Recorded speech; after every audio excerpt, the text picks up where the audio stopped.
This channel does not promote any violent, harmful, or illegal activities. All content provided by this channel is meant for an educational purpose only.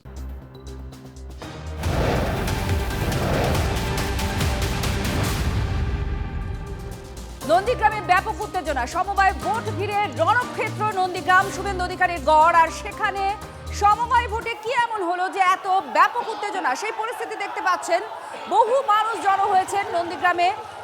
Suvendu অধিকারীর গড়, সমবায় vote, আর সেখানে ব্যাপক উত্তেজনা নন্দীগ্রামে। এই মুহূর্তে দেখতে পাচ্ছেন সেই উত্তেজক পরিস্থিতির ছবি। সমবায় ভোট, আর সেই সমবায় ভোট ঘিরেই রণক্ষেত্র চেহারা নিয়েছে নন্দীগ্রাম। তৃণমূলের জয়, আর সেই জয় ঘিরেই এত উত্তপ্ত পরিস্থিতি।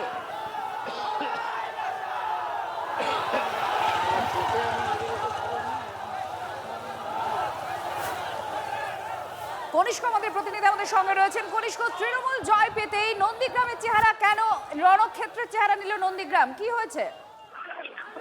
দেখো, এই রানীচক 45 আসন বিশিষ্ট সমবায় সমিতি নির্বাচন ছিল গতকাল থেকে। তুমি জানো, এই সমবায় সমিতি নির্বাচনকে কেন্দ্র করে দুই পক্ষ অর্থাৎ বিজেপি এবং তৃণমূল কর্মী সমর্থকদের মধ্যে বচসা, হাতাহাতি, মারপিট, রক্তারক্তি পরিস্থিতি হয়। এই ঘটনাকে কেন্দ্র করে এখনো পর্যন্ত যে গতকাল থেকে 9 জন আহত হয়েছে, তাদেরকে প্রাথমিকভাবে একজন ভর্তি করা হয়েছে, বাকিদের চিকিৎসা করে ছেড়ে দেওয়া হয়েছে নন্দীগ্রাম সুপার স্পেশালিটি হাসপাতাল থেকে। মূলত এই বিষয়টাকে কেন্দ্র করেই একটা টানাপোড়েন তৈরি হয় দুই রাজনৈতিক দলের। একটা প্রেস্টিজ ফাইট নন্দীগ্রাম 2 নম্বর ব্লকের এই রানীচক সমবায় সমিতি তৃণমূলের সমর্থিতদের দখলে ছিল এবং কার্যত নিজেদের সেই দখলটা ধরে রাখা ছিল তৃণমূলের কাছে চ্যালেঞ্জ। আর দেখা গেল কার্যত এই 45 আসনের মধ্যে 27টি আসন কার্যত তৃণমূল কংগ্রেসের কর্মী সমবায়ীরা পেলেন এবং অপরদিকে দেখা গেল বিজেপি সমর্থিত তাদের মধ্যে 18টি আসন পেলেন। দিনের শেষে এই আসন পাওয়াকে কেন্দ্র করে বা ভোট দখলকে কেন্দ্র করে শাসক বিরোধী তরজা, স্লোগান,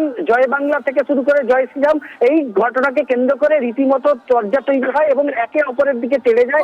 সব মিলিয়ে কিন্তু আমাদের প্রতিনিধি কনিষ্ক জানাচ্ছিলেন যে আসন এখনো পর্যন্ত 27টা আসন তৃণমূল সমর্থিত প্রার্থীরা পেয়েছেন, আর 18টা পেয়েছে বিজেপি। আর তৃণমূল কংগ্রেস জয় পেতেই এই রণক্ষেত্রের চেহারা নন্দীগ্রাম জুড়ে এই মুহূর্তে সেই ছবি দেখতে পাচ্ছেন।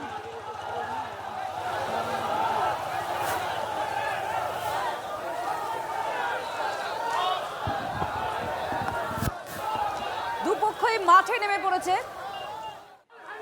গতকাল থেকে এতটাই উত্তপ্ত পরিস্থিতি হয়ে রয়েছে, বেশ কয়েকজন জখমও হয়েছেন। পুলিশ এই মুহূর্তে মোতায়েন রয়েছে, দেখাও যাচ্ছে পুলিশ পুরো এলাকা সামাল দেওয়ার চেষ্টা করছে। সামনে বিধানসভা নির্বাচন, আর তার আগে নন্দীগ্রামের সমবায় ভোট। এই সমবায় ভোটকে ঘিরে যে রণক্ষেত্রের পরিস্থিতি তৈরি হয়েছে, স্বাভাবিক প্রশ্ন উঠবে যে নির্বাচনে কি হতে পারে, অর্থাৎ জমি উত্তপ্ত হয়ে রয়েছে, আর সেখানে ঠিক কি হতে পারে এই প্রশ্ন তুলে দিচ্ছে এই সমবায় ভোটের ফলাফল। আমাদের সঙ্গে কনিষ্ক মাইতি আমাদের প্রতিনিধি রয়েছেন। কনিষ্ক, দু তরফ থেকে কি বলা হচ্ছে? কারণ জয় পেয়েছে তৃণমূল, আসনের হিসেব সামনে এসেছে, সব ঠিক আছে, কিন্তু এরপরে আরো বড় নির্বাচন রয়েছে, সমবায়ের মতো নির্বাচন। সেই নির্বাচনে একটা ছোট পরিসরের নির্বাচনের পরিস্থিতি এতটা বেগতিক হলো কি করে? দেখো, মূলত রাজনৈতিক মাটি দখলের যে লড়াই, সেই লড়াইটা কার্যত বিধানসভা নির্বাচন রয়েছে 26-এ। ফলে সেই বিধানসভা নির্বাচনের আগে এই ছোট ছোট সমবায় সমিতি নির্বাচনকে কেন্দ্র করে নিজেদের এলাকা দখল বা শক্তি পরীক্ষার লড়াইতে নামে শাসক বিরোধী দুই শিবির। গতকাল যেমন এই সমবায় সমিতি নির্বাচনকে কেন্দ্র করে তৃণমূল কর্মী সমর্থক প্রায় 7 জন এখনো পর্যন্ত আহত হয়েছে বলে তৃণমূল কংগ্রেস দাবি করছেন। অপরদিকে দেখা যায় বিজেপি কর্মী সমর্থকরা তারাও দাবি করছেন তাদেরও একাধিক বিজেপি কর্মী সমর্থকরা আহত হয়েছে।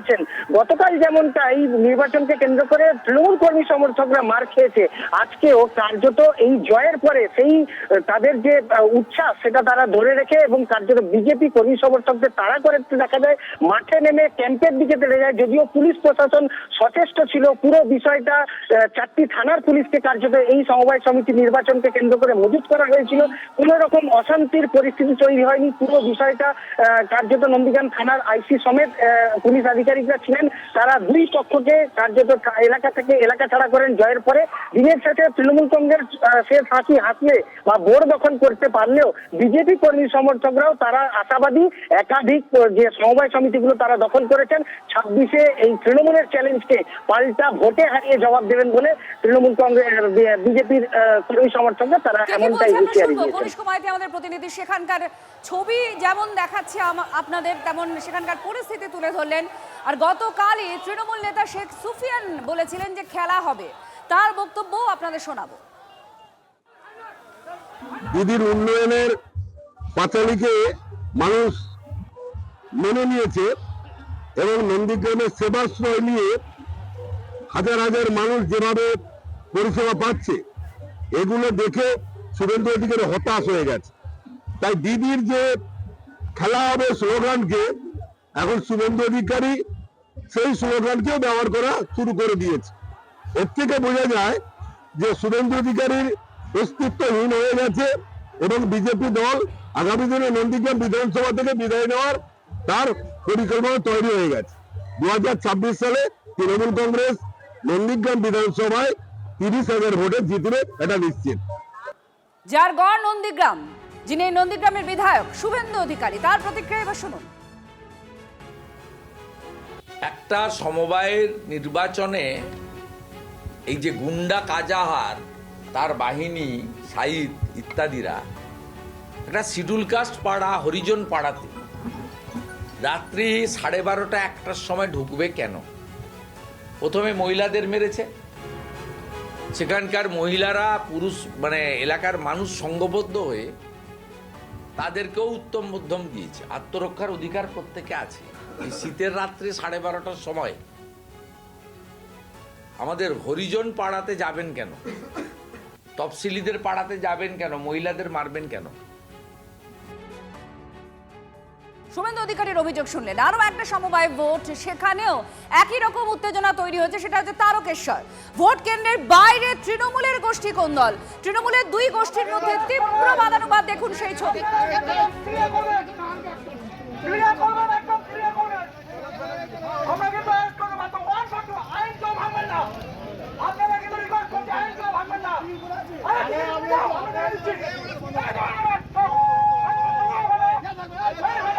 সনদ আমাদের প্রতিনিধি আমাদের সঙ্গে রয়েছেন।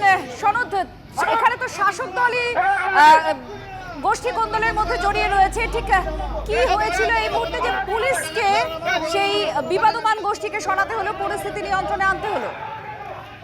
দেখো অতিথি, তোমার প্রথম জানিয়ে রাখি যে সকাল থেকে কিন্তু এই ভোট কেন্দ্রকে ঘিরে একটা চরম উত্তেজনা ছিল। সকাল থেকে দেখলাম প্রচুর পুলিশ মোতায়েন করা হয়েছিল যাতে কোনো অপ্রীতিকর ঘটনা না ঘটে, কিন্তু ভোট শুরু হওয়ার পর থেকেই দেখা গেল দুপুর 3টে নাগাদ ব্যাপক উত্তেজনা ছড়ায়, দুই পক্ষের মধ্যে বাদানুবাদ সৃষ্টি হয়। সেখানে পুলিশকে দেখা যায়, পুলিশে তেড়ে যায় দুই গোষ্ঠীর যারা তৃণমূল কর্মী সমর্থক ছিল, তাদের মধ্যে বাদানুবাদের এমন পর্যায়ে পৌঁছায় সেখানে পুলিশ তাদেরকে তাড়া করতে বাধ্য হয়।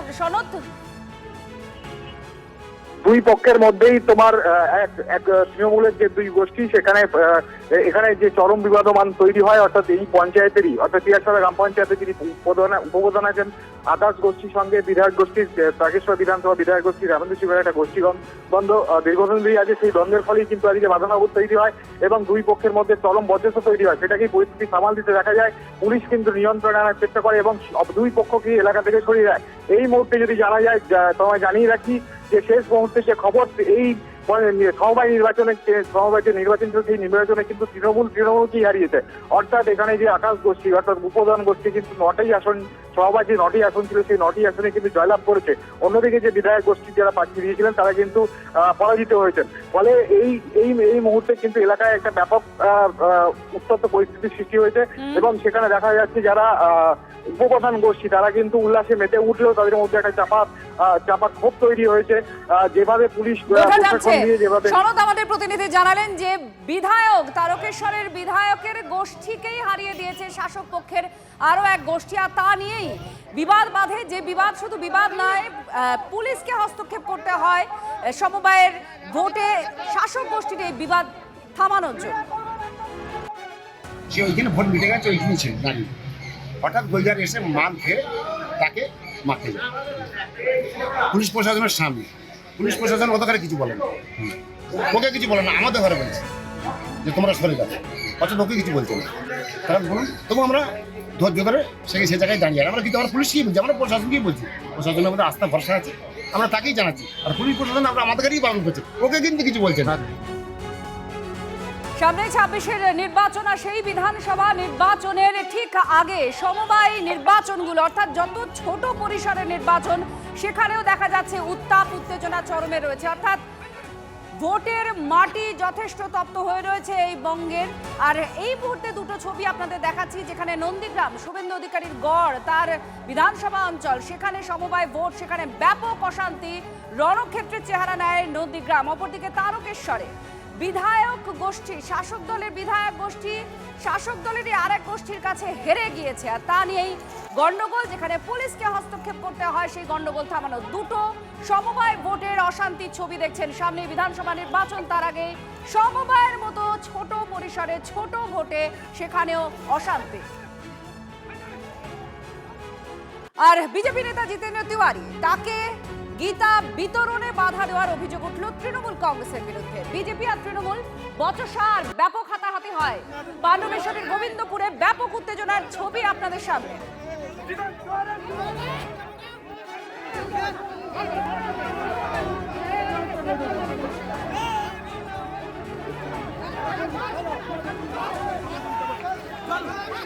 আপনার জমিদারি কথা চলবে, আপনি বলে দেবেন এই অঞ্চলে কেউ ঢুকবে না তো ঢুকবে না, এটা আর চলবে না।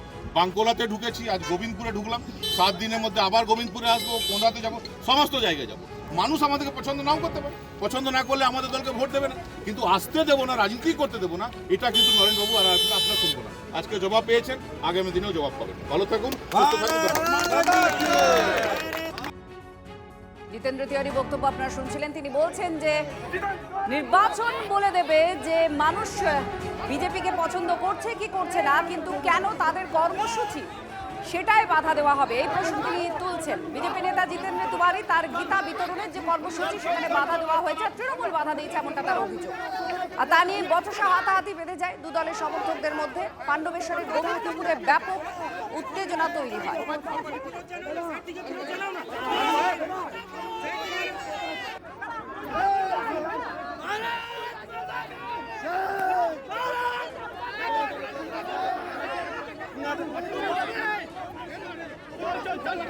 জিতেন্দ্র তিওয়ারির বক্তব্য আরো একবার শোনাবো। কি হয়েছিল তিনি বলছেন যে তাকে বাধা দেওয়া হয়েছে গীতা বিতরণে, কি বলছেন তিনি শুনুন।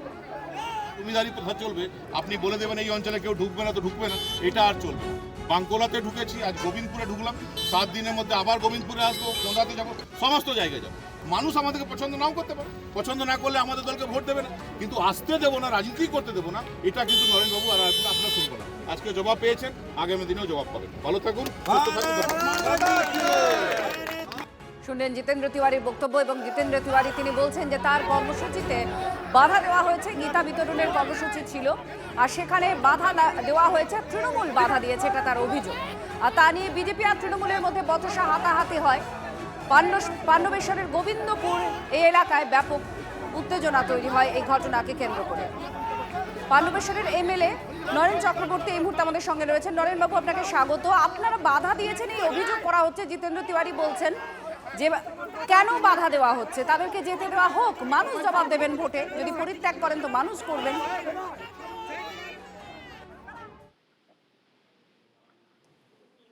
হ্যালো, হ্যাঁ শোনা যাচ্ছে? হ্যাঁ শোনা যাচ্ছে। জিতেন্দ্র তিওয়ারি তিনি বলছেন, হ্যাঁ আসলে প্লিজ বলুন। আমি তো এই মুহূর্তে দলের নির্দেশে দাইহাটে আছি, কাটোয়া বিধানসভায়। সেখানে আমাদের এসআইআর এর বিরুদ্ধে মিটিং আছে, সেই মিটিং এ আমি আছি। তো যেটুকু শুনেছি যে এলাকার যারা নামকরা ক্রিমিনাল, জালাল, বারুদ, বাপি শেখ, এদিকে নিয়ে ক্রিমিনালদের নিয়ে উনি গীতা বিলি করতে গিয়েছিলেন, এবং সেই ক্রিমিনালরা যথারীতি মেয়েরা যখন পুকুর ঘাটে স্নান করছিল বা প্রাতকৃত সারছিল তাদেরকে কটূক্তি করে, তার থেকে বচসা সৃষ্টি হয়ে ঝামেলা হয়েছে। গ্রামের মানুষ প্রতিবাদ করেছেন, এটুকুই ঘটনা জানি। তবে আমার কথা, আপনি গীতা বিতরণ করুন, গীতা পবিত্র জিনিস, কিন্তু আপনি কেন পাণ্ডবেশ্বরে আবার ক্রিমিনালাইজ পাণ্ডবেশ্বরকে ক্রিমিনালদের স্বর্গরাজ্যে পরিণত করার আপনার যে প্রচেষ্টা কেন? আপনি মহন্তদের নিয়ে, সাধুদের নিয়ে আসুন না, আপনি গীতা বিলি করুন, আমিও সঙ্গে থাকবো। ক্রিমিনালদের নিয়ে, আততায়ীদের নিয়ে, যারা কয়লা মাফিয়া, যারা কয়লা চোর, তাদেরকে নিয়ে গীতা বিলি করে দয়া করে গীতাকে কলুষিত করবেন না। ধন্যবাদ আপনাকে নরেন বাবু।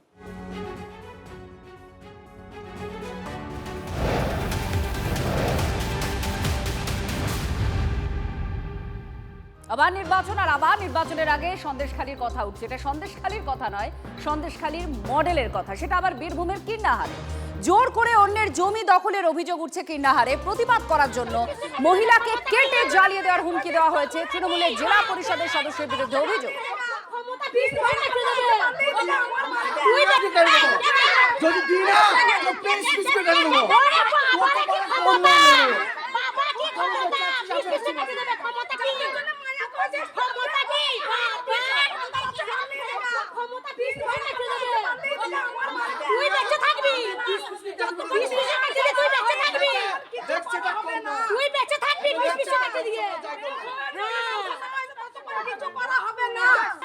হিমাদ্রি আমাদের প্রতিনিধি জানাচ্ছেন। হিমাদ্রি, ঠিক কি হয়েছে? সন্দেশখালীর মডেল এখানে উঠে আসছে, কি হয়েছে ঘটনা, কি অভিযোগ, কার বিরুদ্ধে অভিযোগ? মূলত দেখো, অভিযোগ মূলত তৃণমূলের নানুরের দাপুটে তৃণমূল নেতা রমেশ সাহা, তিনি জেলা পরিষদেরও সদস্য, বীরভূম জেলা পরিষদেরও সদস্য। অভিযোগ উঠছে একটি ড্রেন তৈরি করাকে কেন্দ্র করে স্থানীয় কিছু মহিলা, তাদের সাথে বাকবিতণ্ডা। পরবর্তী ক্ষেত্রে হুমকি দেওয়া হয়েছে মহিলাদের যে তোদের পিস পিস করে কেটে দেবো, বাড়িতে গিয়ে আগুন লাগিয়ে মেরে দেবো, এই ধরনের একাধিক হুমকি দেওয়া হয়েছে। এবং স্থানীয় সেখানকারই মহিলারা সেই ভিডিও রেকর্ড করেন এবং সেটা ইতিমধ্যেই সোশ্যাল মিডিয়ায় ভাইরাল হয়েছে। আর ভাইরাল হওয়ার পর থেকেই থানায় অভিযোগ দায়ের করা হয়েছে মহিলাদের পক্ষ থেকে। তারা নিরাপত্তাহীনতায় ভুগছেন এবং সেই যে নেতা তিনি সেখান থেকে পালিয়েছেন, গা ঢাকা দিয়েছেন। পাশাপাশি দেখবি কি করতে পারি, কিচ্ছু করতে পারি না। রমেশ সাহা বলছে পলসা বাড়ি, ও একটা মানে পদে আছে, এই তৃণমূলের পদে আছে, তৃণমূলের পদে আছে উনি। হ্যাঁ হ্যাঁ, কেটে কুচি কুচি করে মিশিয়ে দেবো, কিচ্ছু করতে পারবি না। আমরা মেয়ে ছেলে, আমার মায়ের কেউ নাই, আমরা দুই মানে মায়ের মেয়ে বোন। দিদি থাকে কলকাতায়, আমি থাকে কাটোয়ায়, মা একা থাকে মাকের। তাতে আমি বললাম, তুমি যে একটা পদে আছো, সাধারণ মানুষের জায়গায় তুমি দাঁড়িয়েছো, তুমি একটা ভালো চেয়ার পেয়েছো, তাহলে তুমি ন্যায্য বিচার করো। তুমি কেন এরকম করে একটা বন্ধু, তোমার বন্ধু হয় বলে তুমি তাকে জায়গাটা পাইয়ে তার সরকারের ড্রেন বন্ধ করে দিয়ে আমার বাস্তু বাড়ির জায়গার ওপর দিয়ে তুমি ড্রেন করবে? খুন করে দেবো, লালাই পুঁতে দেবো, কেটে দেবো, হালকা পুঁতে দেবো, কিচ্ছু করতে পারবি না। দেখবি ও রমেশ সাহা। হ্যাঁ, ও পার্টি করে, ওই তো পঞ্চায়েতের মিটিং, ও পার্টি করে। ও 3টে পঞ্চায়েতের দায়িত্ব আছে, ওই তৃণমূল। আমার দল মানে আমি মেয়ে ছেলে কি দল করবো? আমি যেখানে আমি যে যা বলে আমি তাই করবো। সন্দেশখালী হোক, ক্যানিং হোক, নানুর হোক, দিনহাটা হোক, সিতাই হোক, এটাই হচ্ছে তৃণমূলের সংস্কৃতি। আপনারা দেখছেন কিভাবে একজন অসহায় মহিলাকে, বৃদ্ধা মহিলাকে তার জমি দখল করে নেওয়া এবং জমি দখলের প্রতিবাদ করাতে এইভাবে হুমকি দেওয়া হচ্ছে। এই হুমকি সংস্কৃতি তৃণমূলের সংস্কৃতি। কিন্তু মনে রাখতে হবে যে সনাতনী বাঙালি এবং রাষ্ট্রবাদী মুসলমানেরা একযুগে ঠিক করে নিয়েছে এই সরকারটার মেয়াদ আর 100 দিন। এই যে জেলা পরিষদের সদস্য এই হুমকি দিচ্ছেন, তাদের জন্য মনে রাখা উচিত যে এপ্রিল মে মাসের পর তিনি কোথায় লুকিয়ে পালাবেন। নদিয়ার ফুলিয়ায় পরিবর্তন সংকল্প সভায় শুভেন্দু অধিকারী কি বলছেন শোনাব। পশ্চিমবঙ্গটাকে ধ্বংস করার জন্য যা যা করার সব করছে, আর আমরা অবাক হয়ে যাই এখানকার পুলিশ প্রশাসন। দেখবেন পরপর কয়েকটা ঘটনা, প্রথমে সিএ আইন যখন এলো, তাকে এই মুখ্যমন্ত্রী এনআরসি নাম করে খেপিয়ে দিয়েছিল এদের। সেদিন মালদার শামসি থেকে একেবারে সাঁতরাগাছি উলবেড়িয়া পর্যন্ত গোটা রাজ্যে আগুন জ্বালানো হয়েছে। জাতীয় সড়ক, রেল লাইন, হাজারদুয়ারির মতো ঐতিহ্যপূর্ণ রেলকে পর্যন্ত জিয়াগঞ্জ আজিমগঞ্জে পুড়িয়ে দেওয়া হয়েছে।